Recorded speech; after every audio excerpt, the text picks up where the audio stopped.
If you are someone that deals with a crippling sense of insufficiency, your ability to discount any good thoughts you have in your mind is going to be so strong. If you try and lead with positivity first, I need to think it, wish it, believe it, and I will achieve it, your set point of negativity is going to just crush that into the ground. You need to have a little bit of silence. It's like a problem with permanently being busy stops you from being able to listen to fleeting thoughts that are in the back of your mind. And that quiet voice is usually the really powerful one.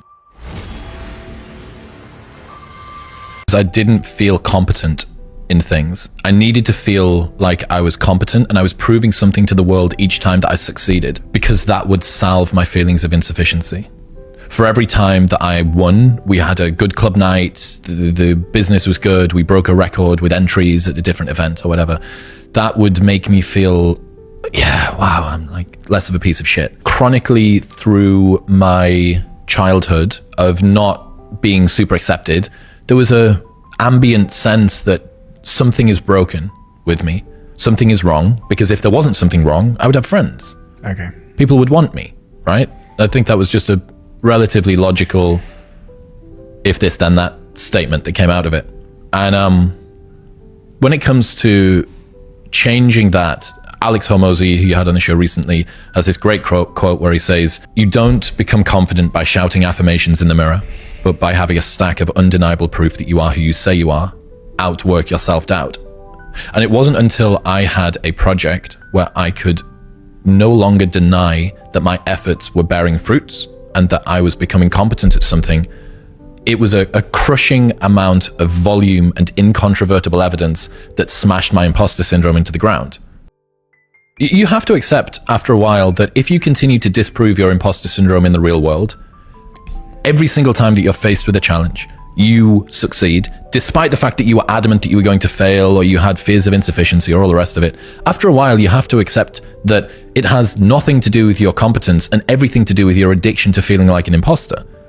You are delusional about your competence in reverse. Every single time that you are faced with a challenge, you succeed. Every single time you are faced with a future challenge, you believe that you're going to fail. It's got nothing to do with your competence. So Rogan calls it building a mountain with layers of paint, right? Incredibly thin each time. But after 600 episodes or however many $1 million of revenue or whatever, you go, ugh, maybe there's something to this. You know, maybe I'm not a totally worthless piece of shit. I have changed what is driving me to something which is much more aligned with who I am. So the curiosity for me is crippling. And I want to know about everything, which my desire to learn things is so much stronger than any fear of insufficiency or desire for success was ever going to be. That I've just supplanted one toxic type of drive for one incredibly personal, very scalable, leverageable, beautiful kind of drive. That being said, there are times, I'm speaking from, the perfect version of me. That voice, that negative voice comes in a few times a week. It reminds me that I'm not supposed to be here. I'm not who I pretend to be, but it's getting quieter and quieter and quieter. And I think it's getting quieter because I have a stack of undeniable proof that I'm supposed to be here. Under times of extreme stress, we revert back to a voice from somewhere in our past. I don't know who it was. I don't know whether it was an angry parent or a teacher that was annoyed at me or whatever. But this voice came in and it said, "You're not supposed to be here. You were never supposed to be here. You're boring. No one cares what you've got to say. You know that you're a fake. Everyone's going to find out. Everybody's laughing at you. Nobody likes you." And I thought, as I'm talking away on this show and my head is spinning with all of this stuff, and I'm thinking, where the fuck has this voice come from? Who is that? I thought that I'd transcended this voice. However, in a high pressure situation, when I felt bad, something came back through. So I think what it does remind me is that there is always work to be done. There's always something there that's hiding behind, and that becoming complacent about personal growth is something that is going to allow that to seep back in. You have to lead with action, because if you are someone that deals with a crippling sense of insufficiency, your ability to discount any good thoughts you have in your mind is going to be so strong. If you try and lead with positivity first, I need to think it, wish it, believe it, and I will achieve it. your set point of negativity is going to just crush that into the ground. I'm speaking from personal experience, right? As the guy that was chronically unconfident and still has, the imposter syndrome that does creep in. You have to start with action. It needs to be, okay, what would have had to have happened in a week's time for me to look back on that week and find pride in myself? Pride's seen as something that you should be ashamed of. It's one of the 7 deadly sins. But David Goggins, I did an episode with him a couple of months ago. We could put it in the show notes if people are interested. And he said pride is something that everybody misses. That having pride in your name, your performance, the way that you show up for other people is something that you can do. But you need to do something that is worthy of being prideful about, right? What would have had to have happened in a week for you to look back on that week with pride? Okay, maybe stop breaking promises to yourself. When you say, I'm going to wake up tomorrow at 7 a.m. and when the option comes to hit the snooze button, don't do it. There's one win that you've got for the day. That's action, right? And it is just, it's tried to say the Peterson clean your room thing, but the reason that works is that you start with the smallest ever step and you expand out from that.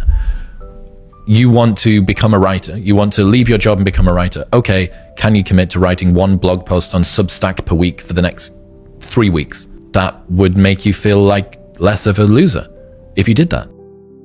Action has to come first if you're the sort of person who is chronically unconfident, because you will drag your sense of identity behind you. Mark Manson says that identity lags behind our status by about 1 to 2 years. So for both me and you, in 2 years' time, we'll go, I understand why I was in LA that day, and look back. Start with action and make small promises to yourself that you don't break. If you had a friend and every single time that you and your friend decided that you were going to go out for dinner, that friend either showed up 2 hours late or didn't show up at all, you would stop trusting that person. That is the relationship that you have with yourself. You need to be able to trust your own word.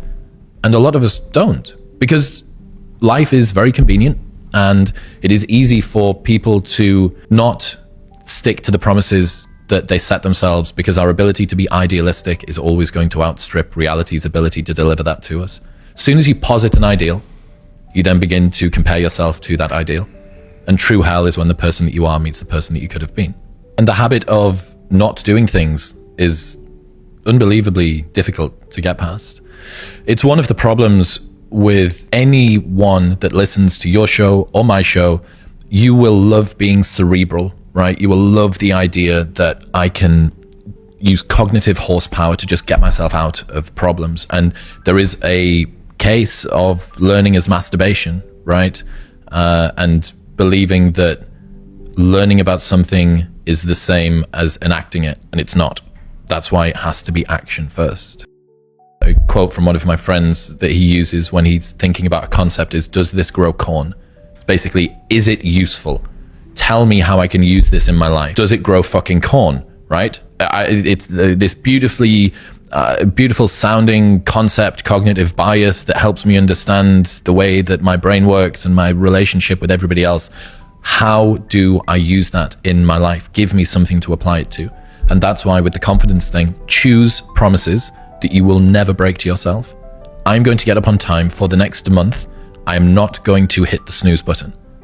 If you do that and you look back in a month and you go, oh my God, that's the first time I've done that in forever, maybe. That's a big win. And you can do the James Clear thing. We'll write it on a board. We'll track it, what gets measured, etc., etc. But the main thing is just keep promises to yourself. You're already doing enough. Stop whipping yourself into submission, thinking that your happiness sits on the other side of the next set of goals that you're going to achieve. You've already achieved goals that you said would make you happy. So if you haven't made it now, if this isn't when life is going to begin, when are you going to start? There's this wonderful idea of the Deferred Life Hypothesis. Deferred Life Hypothesis is basically this sort of common belief that our life hasn't yet begun. That what's happening now is a sort of prelude, it's an intro to our life truly beginning. And upon reflection, what a lot of people realize is that this prelude that they run through was a mirage that sort of faded as they approached. And they were actually just running toward the end of their life. Like they're permanently putting things off. I get it. People have got realistic, structural, monetary requirements. They've got to get up, they've got to go to work, they've got to fucking change their nappy, they've got to walk the dog, they've got things that they need to do. That's not what I'm talking about. My point is, everybody thinks, a lot of people think, in one form or another, that my life will begin when. They're holding their happiness hostage. They're in a holding pattern, like a plane that can't land for some reason. It's like, what if that never changes? What if your problems in life are never ever going to go away? What if problems are always going to be there? What then? Oh wow. Well, I'm never going to arrive. That means I need to start living now. And I think for me, there's definitely a lot of, I will get there once the tasks of today are completed, once the problems are gotten through. There'll never be a time when there's no problems in life. Problems are a feature, not a bug. If your ancestors had been satisfied when they got to a cave, when their family grew and they needed a bigger cave, when what? You don't just go and find one bush, you find a ton of bushes and then you expand and that gives you additional security. But unfortunately in the modern world, that causes us with an infinite amount of things that we can do and can chase after. We sacrifice the important for the urgent. The urgent's always in front of us, the email, the next meeting. And this is, again, why should anybody care about doing an annual review? Why should anybody care about the new year? Well, you're busy living your life for almost the entirety of the year. And this is one moment where the urgent can just take a tiny bit of a backseat and the important can come through. Who have I been over the last year? What do I want from next year? Every single year is a chapter of your life. The next year, it's chapter 38 for me. What do I want that chapter to be about? I think less striving would actually make me happier. I think that a lot of striving and a desire for success comes from a sense of insufficiency. Like, if only the world recognized my brilliance, then I will be validated. And it takes a long time to realize that you don't fix internal voids with external accolades. And the problem with that is it's an unteachable lesson. You try and tell people that money won't fix your happiness problem or fame won't fix your self-worth problem. You should see your parents more. Time in a hammock is never wasted. You don't love that pretty girl, she's just hot and difficult to get. Like, all of these things are only lessons that you can learn once you've got there. And people who haven't yet gotten there think, well, that's easy for you to say. And then when they arrive, for some reason, they seem to evangelize the same insights, like somebody that's just gone through religious revelation. So either one of two things is true. People who achieve a thing are lying about the fact that that thing didn't fix their problems, their internal void with external accolades, because of they're part of some cartel that's trying to pull the ladder up after they've just gotten in. Or it's the truth, but it's an unteachable lesson. You will not understand that thing outside won't fix your internal void until you get there. And I actually think the Naval quote, it's far easier to achieve our material desires than to renounce them. Like, if you want a Ferrari, it's much easier to actually work real hard and try and get some nice car, whatever it is, so that you learn that the car isn't the thing that you want, than it is to rid yourself of the desire for the car overall. And that's not to say that getting a Ferrari is easy. It's to say that getting rid of the desire is essentially impossible. The interesting thing is, I never actually thought I was going to amount to much. I was just really interested in what I was doing, what was in front of me. I didn't think this is going to lead to me achieving something or living in America or whatever.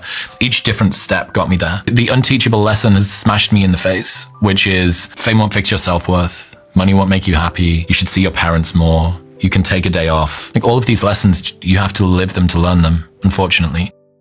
There's a common sense of not enoughness. Like, I will be enough when.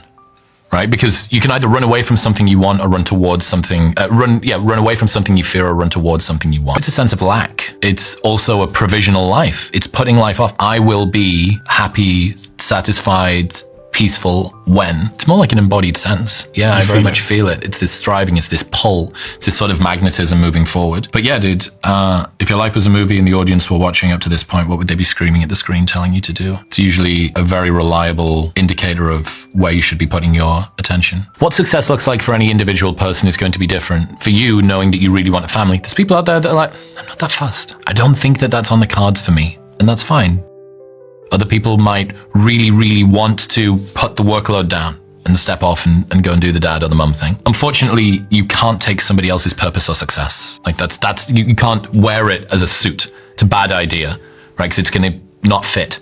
And wonderful line, let go or be dragged. If something doesn't fit, eventually it's going to hurt wearing it. And that means if you're not careful with how you design what it is that you chase after, you can spend your entire life realizing that you climbed a huge fucking ladder, a very, very long ladder that was leaning up against the wrong wall. And you need to ensure that you don't do that. And this is why we need to just sit with ourselves, sit with a little bit of reflection. And that's why this time in between Christmas and New Year, I think, is a really wonderful time to do this. So how do you work out what it is that you want to do? The big picture goals are going to be hard for you to get to. But if you just think 1 year ahead, what do I want over the next 12 months? I think that usually helps you. And maybe you want to be in a relationship. I want to be in a committed relationship with someone who really loves me. Now we can start to talk about a plan to do that. But you need to have a little bit of silence. It's like a problem with permanently being busy stops you from being able to listen to fleeting thoughts that are in the back of your mind. And that quiet voice is usually the really powerful one. There's a wonderful line. The answers you seek are in the silence you're avoiding. The answers that you seek are in the silence you're avoiding.